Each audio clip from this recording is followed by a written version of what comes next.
early night bird. Contention 1 is tax revenues. Anton Wu of the Paulson Institute explains that carbon tax is comparatively better than other forms of taxation for 3 reasons. First, carbon taxes are difficult to evade because prices are easy to monitor by the government and thus taxes are easy to collect. Second, taxes on income, social security, and sales all cause economic distortion because they lower the incentive to work or spend as consumers, whereas a carbon tax does not have nearly the same effect. Third, carbon taxes reduce the scope of the informal economy, which is the part that escapes taxation and regulation. This reduces the cost of operating the formal sector and also lessens the burden on the average taxpayer. Thus, because of the carbon tax's comparative advantages, carbon taxes can be more economically efficient. This has 4 major implications. First, tax trade-offs. Chelsea Harvey of the Washington Post details that revenue collected in a British Columbian tax was used for tax breaks in other areas like on the sales tax, which has a disproportionate impact on the poor. Second, rebates for low-income households. David Roberts of Vox News writes that a carbon tax imposed in Alberta saw biannual rebates being returned to low and middle-income households whose annual incomes actually rose. Third, green subsidies. Roberts continues that Alberta used revenue to fund complementary policies that helps further the transition away from emission-heavy energy and towards natural gas and renewables.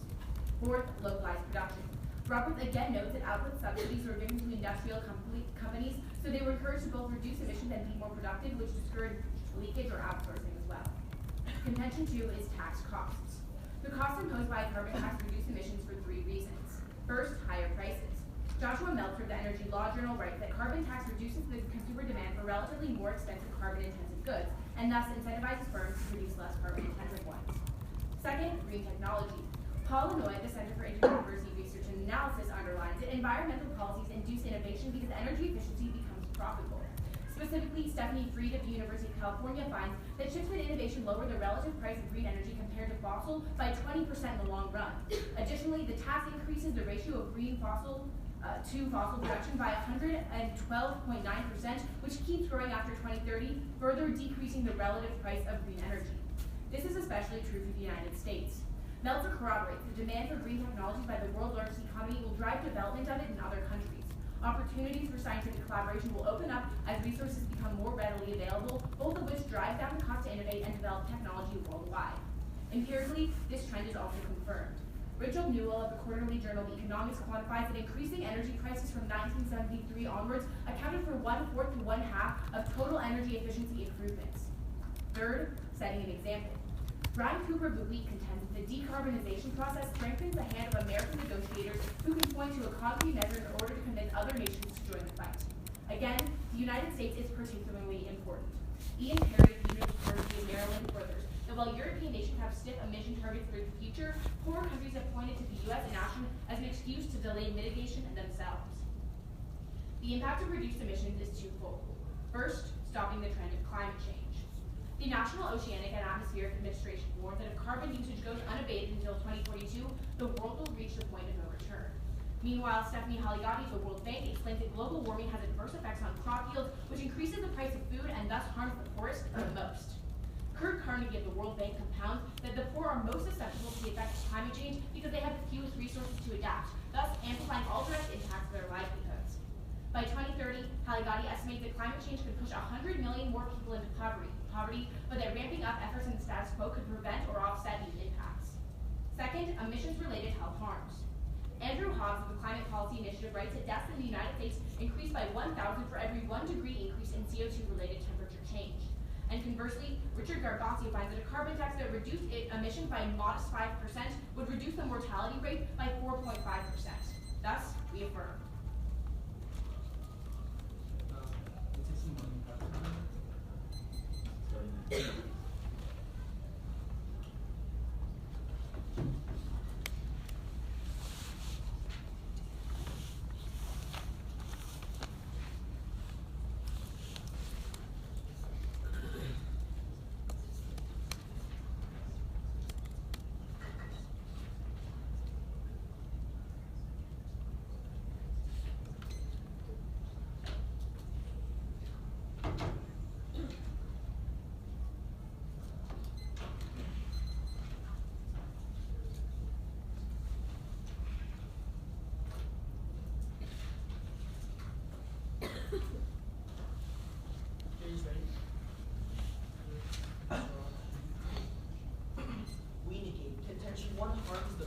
A carbon tax would economically harm Americans and increase income inequality.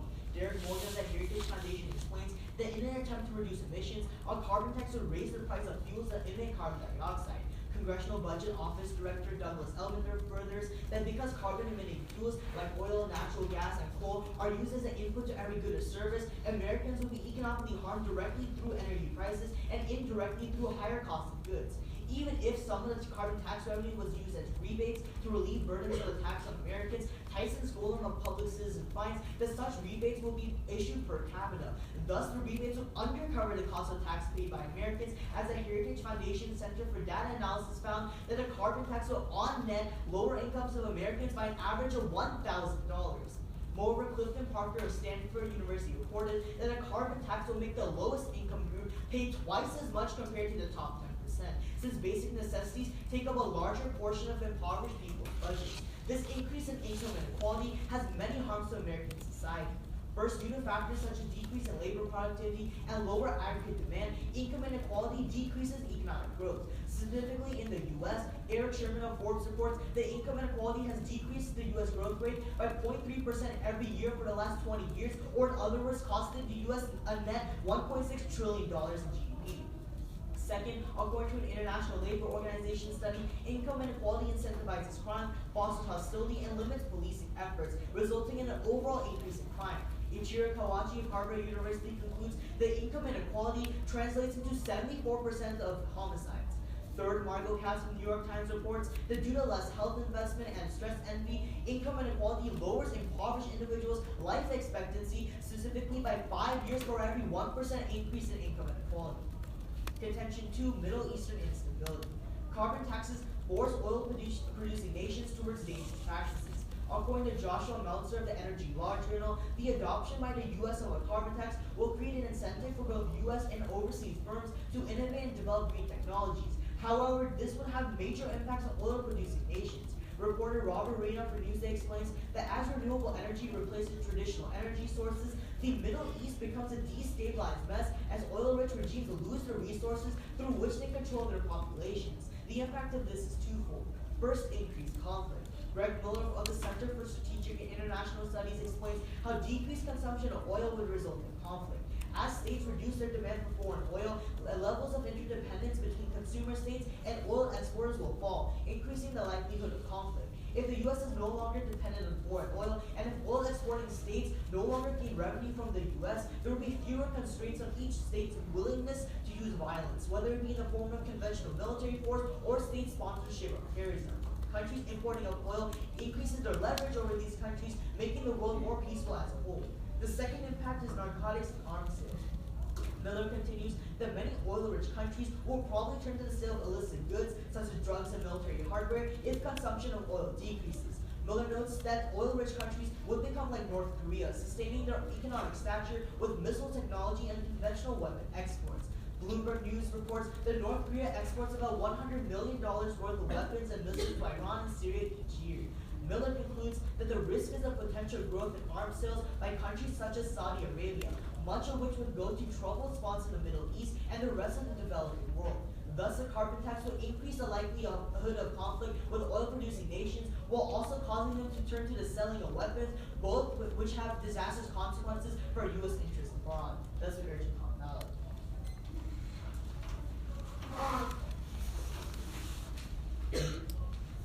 Are you ready for cross?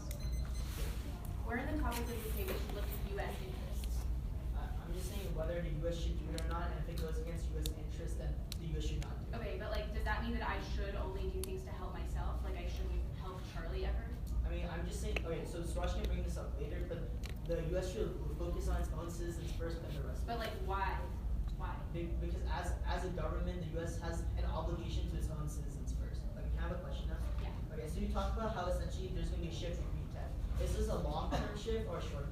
Yeah, specifically what our breed evidence tells you is that this is going to continue to grow even after 2030. Can I have a question? That wasn't a response to my question. I was like, will it happen immediately after carbon tax was implemented? Okay, yeah, so she or like finds that, so if you call through her, it'll say like short-term, she finds that things will be, I can't remember the percentage, but like a certain amount cheaper, easier to get, and it's going to grow like So it's a short-term. Then she tells you that long-term also is going to keep growing and keep decreasing the prices.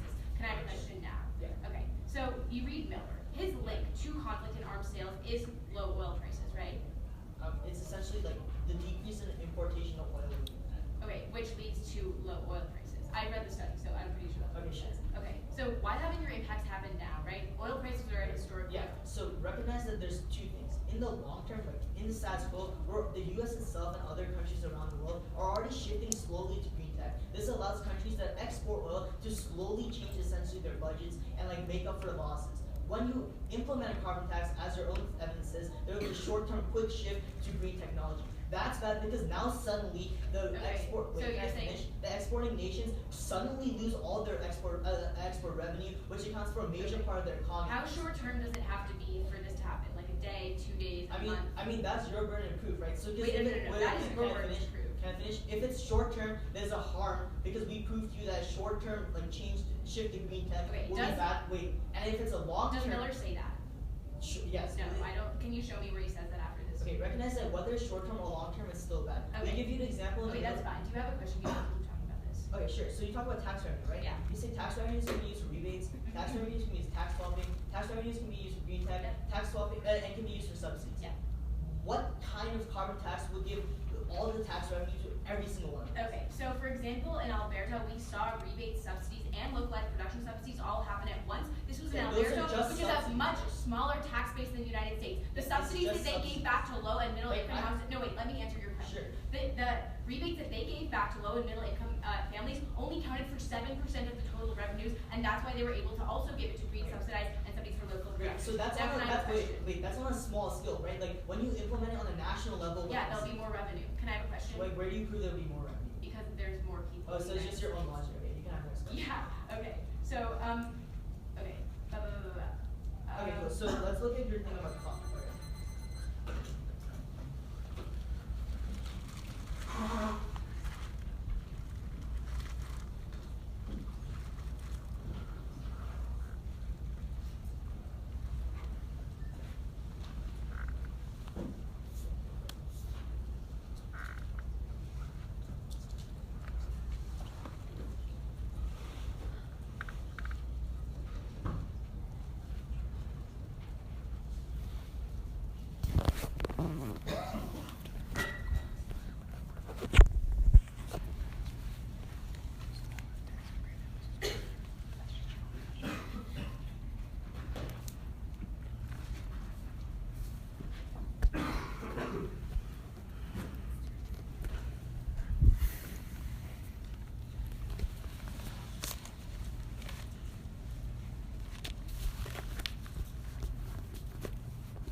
Let's begin with a really important extension, and that's the NOAA evidence rereading case, which tells you that if we don't act to stop climate change by 2042, it's going to be too late.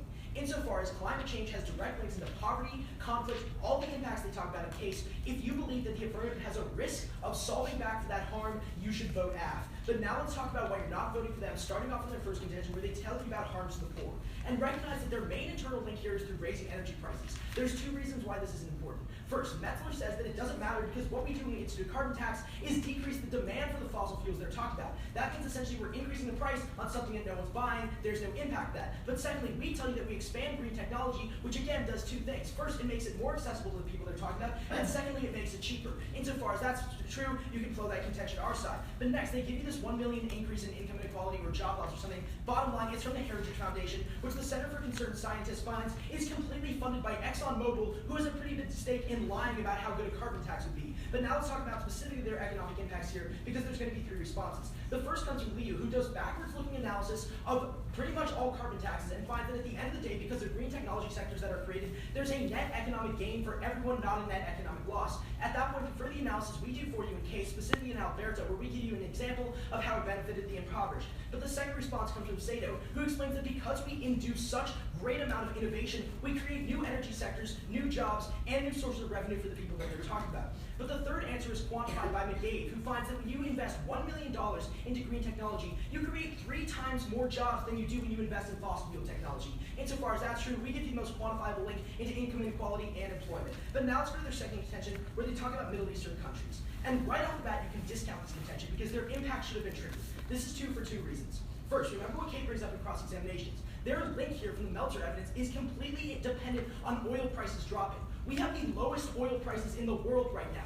There's never been this low, and yet we're not seeing an increase in arms sale, an increase in drug trafficking, an increase in terrorism. We're seeing the exact opposite, so you can delink them right there. But secondly, the American interest finds that in the status quo, we are transitioning to a more hands-off foreign policy approach to the Middle East. So again, there's 2 warrants for why their impacts would be triggered, insofar as they haven't. One of 2 things are true. Either 1, their impacts aren't true, or 2, they're not unique, in which case you should still vote aft on the risk of solvency. But now let's talk about our second answer here, which comes from Anderson. And this contextualizes about what they're going to say, which is American interest. And what Anderson says is that the main American interest in the region is oil. Insofar as we tell you through the Metzler evidence that we destroy the United States' need for that oil, there's no net decrease to our interest in the region. At that point, even if you buy their framework about American interest, you're still going to be voting for us in the contention. But now, turn this, because there are actually 2 important benefits to economic independence. These are both from BBC. First, remember that importing oil cost us $300 billion last year and made up 2/3 of our trade deficit. If we can switch to energy independence, we will save that money for our economy. But furthermore, BBC also finds that it'll help our manufacturing by creating 1 million jobs. The bottom line here is even if you weigh it on their economic scale, we're still going to be doing net better if we have the carbon tax. But the fourth response is specific to terrorism, because that's probably the impact they're going to go for later in the round. And what Kate finds is that the main cause of terrorism and suicide bombing in the region they're talking about has been perceived American interventionism and perceived American presence in the region. Insofar as Thompson says that when we decrease our oil, that when we decrease the amount of oil we're actually buying from the Middle East, we decrease our political stake in it. That means we're not going to be there as much, and that means we're not going to be causing as much instability. The bottom line is this. Remember that the taxes we're talking about are completely revenue neutral. That's what the Liu evidence says, that's what the Roberts evidence says, and that's what the Harvey evidence says. Remember that at the end of the day, global warming is the biggest impact around because it's going to push 100 million people into poverty, which is the biggest quantifiable economic impact around, and it's going to cause more conflict. If you believe that the affirmative has a risk of solving for that, insofar as they don't provide a single alternative in their case, you must vote aft. Thank you.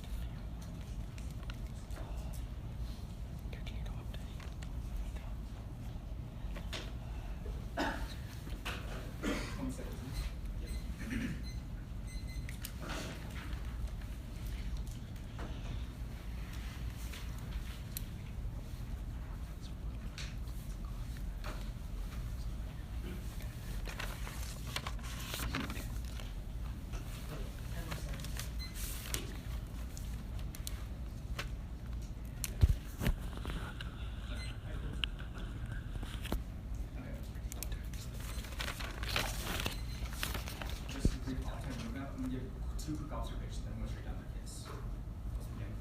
So first, recognize that pure chemical finds that natural gas usage increases by 20% as a result of carbon taxes, and the Union of Concerned Scientists find that overall, natural gas releases methane is 34 times our pollutants. My points are justifying carbon taxes and carbon dioxide emissions. We look at overall emissions throughout this whole entire diagram. We look at overall holistic emissions, you can see that they're going to be overall increasing. Now, second of all, the second observation, carbon leakage. Haskell, the Stockholm University finds that overall, when looking to the EU1 carbon tax for instance, there are perfect carbon leakage. this means that a 1% decrease in emissions in one country led to a 1% increase in emissions in another country. This can be really important. Let's go to the first tax revenue. We have a couple of responses. First, they give you four effects: tax trade-off, rebates, green subsidies, and local production. First, the Heritage Foundation trumps all this because after looking at all four of these effects, that overall, on average, American net income decreased by $1,000. They say that Heritage is biased. The options of Heritage are biased. The actual numbers analysis is not. At that point, you're not going to look at they're not going to look at the indictment. But second of all, they never give you any quantifiable analysis. At that point, you're bring our numbers over theirs. And third of all, talk about green subsidies. This is really bad because cross-border contention too, so that overall, when you need to give green subsidies, that reduces Middle Eastern countries their revenues. At that point, the way they make up that revenue is by selling weapons and drugs to terrorists. That's very bad, very problematic.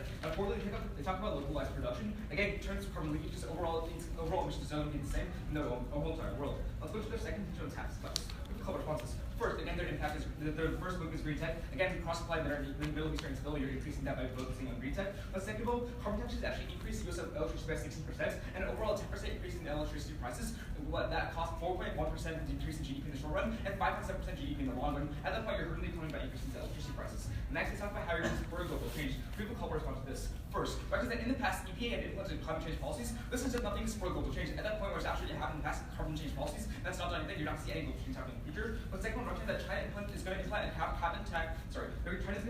and trade system in 2017. At that point, the United States leadership is not needed because it's actually going to happen in the status quo. And you don't need the United States headroom to actually start this impact. But second of all, last of all, Laura finds that overall, developing countries have no incentive to follow. They're developing for a reason because they need to grow their economy. Because carbon taxes stun their economy, they're not being collecting carbon taxes, so you're not going to look at this. And next, let's talk about this 2042 no return. This is really problematic because Shearer finds that switches to natural gas delays green tech by 36 years. At that point, 36 years plus 2016 is past 2042. So if you buy methane and you buy natural gas, they're not going to solve for climate change. Now let's go to their last point about how the poor are most susceptible. We have a couple responses. First, again, cost by methane saying that overall you're increasing emissions, so you're increasing all the debts and all these impacts of the poor. But second of all, recognize that overall, green subsidies that CO2 emissions, the majority from India and China. At that point, they're not going to solve carbon things that are lowering US emissions. If this will India and China too, until they do that, you can't say in their offense. Now lastly, talk about the 1% increase in 1 degree increase, so 1,000 that's prevented. They never say how many degrees they'll reduce climate change. At that point, you can't quantify that impact. And last of all, they talk about those voluntary intention. They don't look at the other impacts of those throughout the whole entire world. So that overall, because of carbon leakage, because of perfect carbon leakage, they're not seeing any actual decrease in emissions. You see overall they're being the same. Now the next, you see that talk there that at the end of the world, so the overall, if we have a risk of solving, we have to deal with a pro. That's simply not true because this is the probability of solving as well. Because even if they have this very small chance of solving, but there's an overall huge economic harm and huge lives harm, you're not voting for them because they have to show also probability. For all these reasons, we urge a ballot. Thank you. Or sorry, a comment.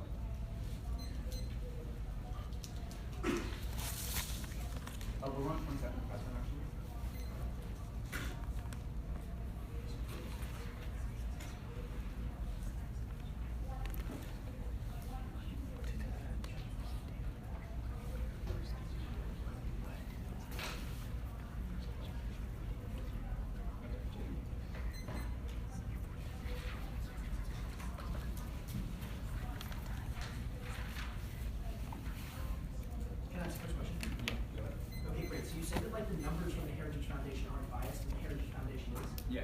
Who finds the numbers? Scientists? I don't know. Scientists at the Heritage Foundation who you just told me. So how do they just make up these numbers? They just pull them out of thin air? No, what we tell you is that they properly misconstrue them because they get like. How can you misconstrue numbers that are peer reviewed? Wait. First of all, you don't give us any analysis as to what these numbers are. Secondly, I think it's pretty clear how you can misconstrue like evidence, right? Wait, how? Like, you looks at the other effects, looks at other things you talk about. Talk about tax rates, looks at rebates to the tax rate up, looks at other things that overall on net, when you factor in all these, that decreases the average income of $1,000. You right, can't. Okay, so then let's be very clear. How did they arrive to this number? Tell me how they arrived to this number.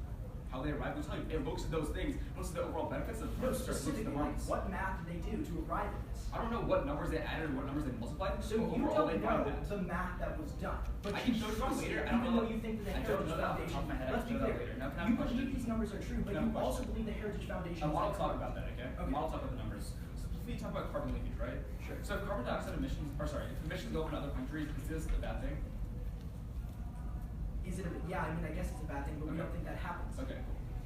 Can I ask a question? Yeah. Okay, so let's talk about your the internal link for your second contention about Middle Eastern countries, right? It's through a drop in oil prices. No, it's through green tech switches.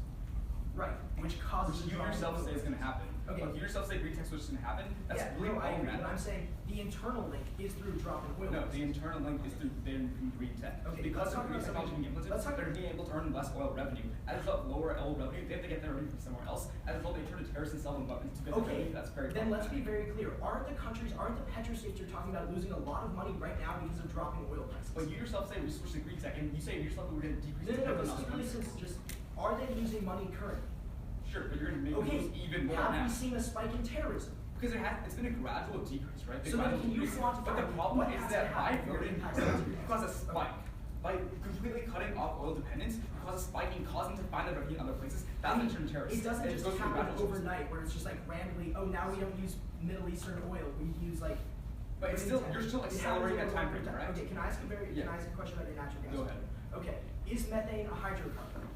I believe like 93% of things in the world contain carbon, but all those 93% of things in the world are not taxed. Okay. Carbon tax does not include methane. At that Can point, you give me an example of a carbon tax on the planet that does not tax methane? that's your burden show that there is one. No, no, that no, does. no. Wait, We're that's telling your you- burden show that We're there is telling you that That's methane is your a carbon, burden. and so it would be taxed under carbon tax. So look, it's I'm asking you for it's just 93% one example of the that things is in the true. world going to be taxed on this carbon tax. Wait, I didn't hear you. Carbon makes up 93% of things in the world. It's 93% of things in the world going to be carbon tax. No, we're not talking about what makes it up. We're talking about its chemical properties. And I'm telling you that methane is Yeah, quite 93% literally of a carbon. 93% of And things it's in the world always have taxed by, carbon in it for look, this is profits. really simple, right? You tell us that it's not going to be taxed. We tell you overwhelmingly it is, and I'm just asking for a single example when that is the case.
It's gonna be our initial overview, then answering the two overviews they read, continuing answers down the app, and then on the 55 minutes.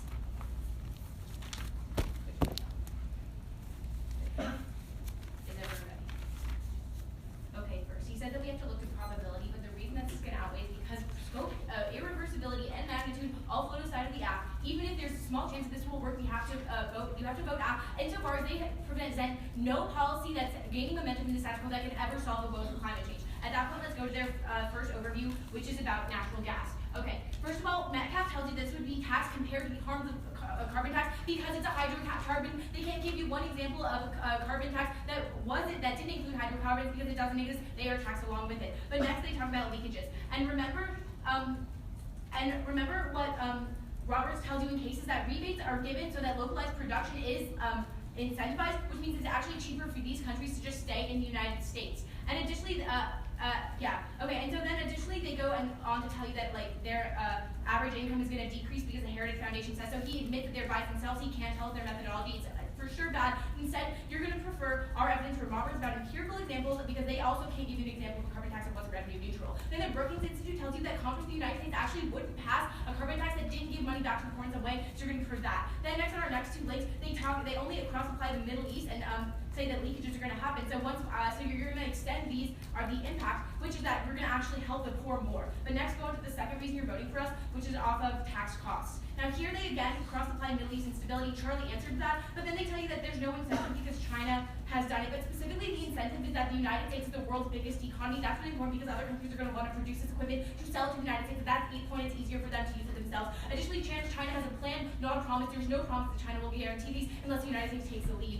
Additionally, they talk about how green tech will be delayed 36 years. Call for their card. It doesn't say this. It simply says it'll be more efficient, but they don't take into account that because of the rebates that will be given, green technology will actually be cheaper. Now let's go to 3 reasons why you're not voting for either of their contentions. First, on harms to the poor. Metro tells you it doesn't matter because they're not buying anymore. Heritage Foundation, don't buy that evidence. And the game tells you create 3 times more jobs than other sectors. And additionally, Pope tells you that perceived American intervention in the Middle East will just cause sports.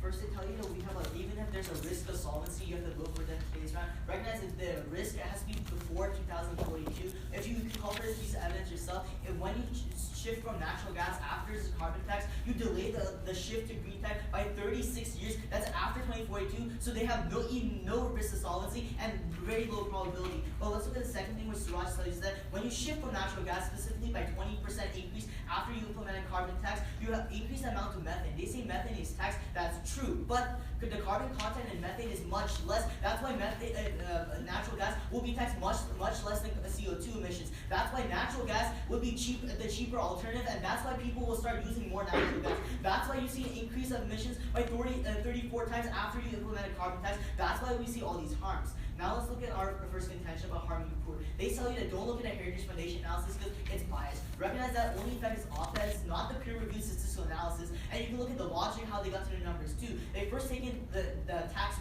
tax and how much it would cost directly, then taking the rebates which only account for tax incidence. But then looking at indirect cost because the increased the cost of living for the poor, they find there's a net harm of $1,000. But let's say you don't agree with this evidence. Recognize they don't respond to the second piece of evidence we give you from Harker from Stanford University, which literally says the same exact thing, saying that poor will have to pay 2 times more after a carbon tax. Because of this logic, if you're looking at Harker today's round, you will con.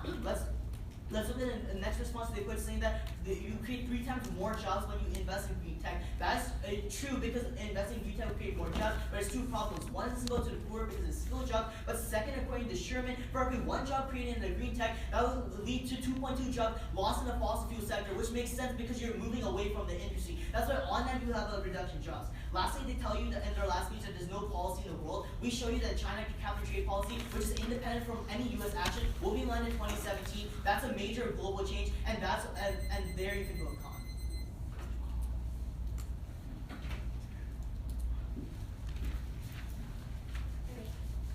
Are you guys ready? Yeah. Okay. So you tell me that because green technology will be delayed 36 years, we won't solve for any amount of global warming. Why can't we solve for global warming even if we're not developing more green So technology? you're the one you come on and say the point of no return is 2042, and if you try before then, I just will die. By your own evidence, if you don't solve the problem before 2042, you automatically go con. There's no point of having all these short-term harms so my for a question benefit is, that will never. like, green technology isn't our only warrant for decreasing global warming, right? So like just higher prices, people use less carbon-intensive goods, right? Okay. Sure. And then secondly, Wait, can I go on that point? Yeah. A less carbon-intensive good would be natural gas because it has less carbon content than, for example, oil. Okay. We're saying that's bad because that increases emissions. But let's be very clear about this. What the Metcalfe evidence says is that a carbon tax taxes methane based on how much harm it would have done if it was carbon dioxide. So for instance, you tell us it's like 16 times more harmful than carbon. That means it's taxed 16 Where times. has any country or any proposed bill in the U.S. taxed it based on that? Every single proposed carbon tax in the world, every carbon tax in the world taxes based on the carbon content of. No, that's not true. You can call for this evidence, right? Okay, but let's say carbon. Think about how inefficient that tax would we? Like, why would anybody ever want that tax? Like, it just taxes everything. That's just been how every carbon tax has been implemented. In the 13 countries where it has been implemented, Wait, overall, do you have evidence? Do you have evidence for that claim? Do you have evidence for that claim? Wait, you have evidence saying that it will be implemented the way you're explaining it. Okay, wait. Yes. Let's talk about this for a second. Like, let's say that you guys are right and it's going to be taxed at like a rate at less and it's harmful. Why is it more harmful? It's because it's more potent, right? Yes. Yeah. But CO2 stays in the atmosphere for longer, right? No. Which means that Wait, CO2 is you trapping understand greenhouse how- gases in the you don't atmosphere even for understand longer. how they prove that's 34 times potent. The way they do is they take the gas and Okay. heat trap it and Right. see how long is his atmosphere Wait, and no, what the that's degree not change true. for temperature. That's literally how they Potency is about how reflective it is, right? So No, it's it's just, not. if It's by it's heat more trap. How much heat reflective, is retained? if it's That's more how re- potency is defined. okay, let's talk about something else. We're getting nowhere here. Arisha, do you have a question for us? Yeah, okay. So you talk about how, I'm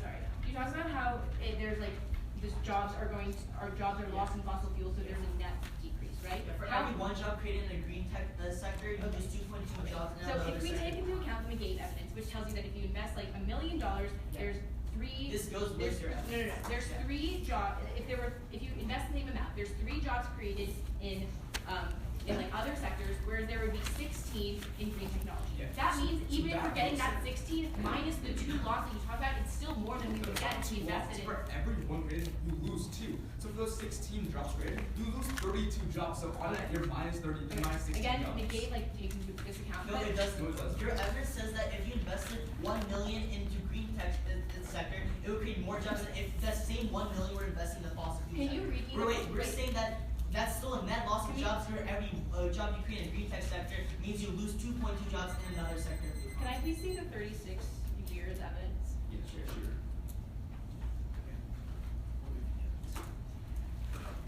right there. Can I see the PDF, please? Yeah. Yeah. Let me check.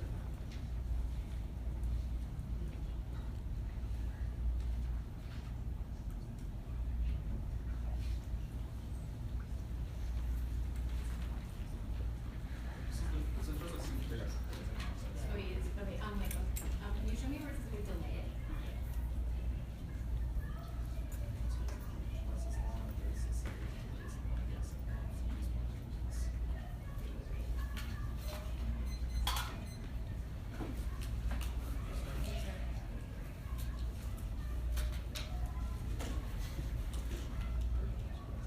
The DI right.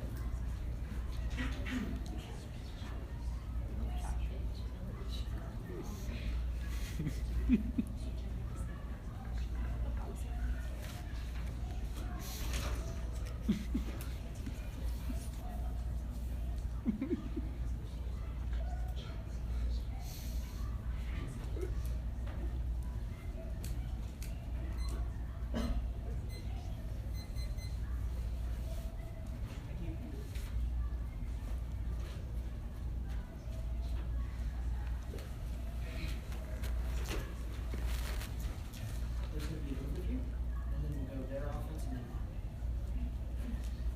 You guys ready? Yeah. Judges? Kate?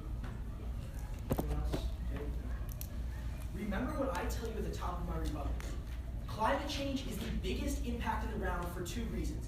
First, scope. It affects literally every impact we've brought up. We tell you that climate change is going to push 100 million people into poverty. That's the biggest internal link into poverty. But also remember, irreversibility is the other factor here. We can make back all their potential job losses that they talk about, but we can't reclaim the damage that climate change is going to do to our environment. Insofar as that's true, if you believe there's a risk of solving in the affirmative, you should vote for us on face because they quite literally just don't have an alternative to action. But now let's talk about why you're not voting for them. Starting off when they tell you about harming the poor. Remember, they never respond to the link argument we make here. They tell you it comes from an increase in energy prices. We tell you it doesn't matter because we diversify the energy sector and the Metzler evidence says we decrease the demand. They clean drop that word, but if you don't buy that, remember Liu says at the end of the day, there's a net economic gain. And let's talk about the jobs argument for a second. They try to make this comparison, but remember the bottom line is this. As you shift investment away from fossil fuels and towards non-carbon based jobs, you get 3 times more jobs out of it. Those are ones they never respond to. But now on the Middle East argument, there's a couple of problems. First, remember all of their impacts have been triggered. They completely drop this. But secondly, they completely drop the PAPE evidence, which says the only reason this terrorism exists is because of perceived American interventionism, which specifically a carbon tax decrease. They concede those links in their case. But now let's go why you're voting for us. Starting off on green tech. The only answer they extend here is natural gas, and there's a huge problem here, and that they don't extend you a single warning why this shift to natural gas would take place. Whereas we tell you that from the Metcalf evidence, you can call for this card. Carbon taxes always tax methane based on how much damage carbon would do at the same rate. That means if methane is 16 times worse, it's taxed 16 times more, which destroys any incentive for it actually to be used. Furthermore, let's talk specifically about why we're winning this argument, specifically off of increasing demand, which they never respond to. What we tell you is that we increase the demand for green technology, which therefore increase the incentive for the rest of the world to produce and use this technology. That's the only solvency mechanism in this entire round for climate change, which again is the biggest internal link to poverty, which is basically what they're going to go for in their last speech. Thank you.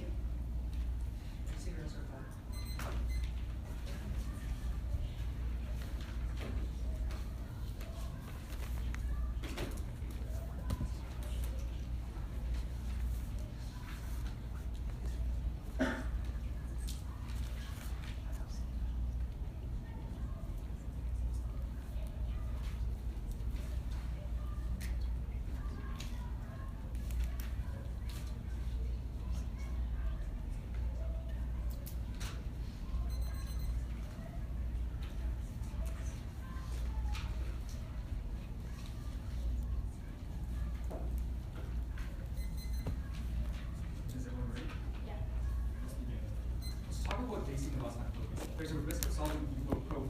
Given the 36-year delay limits, they never launched that. At that point, really, that right now in the status quo, because natural gas is the cheapest alternative, they have to switch natural gas if you cut off oil, as I'm going to advocate for. As a result, she shows that there's at least the dimension of new technology by 36 years. So they say in 2042, at that point, we can't access any of these impacts, and they have zero chance of solving climate change. At the point, they have zero offense. I was going to why, even if you don't believe that, why we're still going to drown. First is on methane. They still tell you that overall emissions are decreasing. They made that huge assumption. They tell you that overall, maybe CO2 emissions are decreasing, but overall methane is increasing. So the overall, and 20% increase in natural gas, and that leads to methane, and methane is 34 times more potent than carbon dioxide. At the point, you see overall emissions increasing. If you want to solve climate change, you don't go pro because they make the problem even worse. And next, so they completely drop perfect carbon leakage, which includes and then rebuttal and summary. So the overall, because of Harker from Stockholm University, I think that 1% decrease in emissions in the United States will lead to a 1% increase in emissions somewhere else. At that point, they never solve climate change once again, because they just displace the problem, and never solve climate change, at the point they have no offense. Let's go to why we win this debate. First is on the Harness one about harms the poor. They specifically they drop this in summary final focus, saying that one, the heritage connection, the offense may be vital for the actual numbers analysis is not. At the moment, the overall one, and counting in these rates and these tax cuts and everything they talked about, we showed an overall one that was net harm to the American average income. At the point, we can vote comment there. But second one, even if you don't want to the heritage, look at Harker, because the overall, that's the same conclusion as from Stanford, then the overall carbon tax would make the lowest income group pay 2 times as much. At the point, the poor are directly harmed. We'll tell you that overall from the US and American Germans, saying that overall, income inequality is $1.6 trillion loss and 74% of homicides. So we see one, the pro has no advocacy because they're not going to solve climate change. But two, we show you the difference between the why from the climate change parties and why from the context that would cause short-term harms. For all these reasons, we urge a common ballot. Thank you.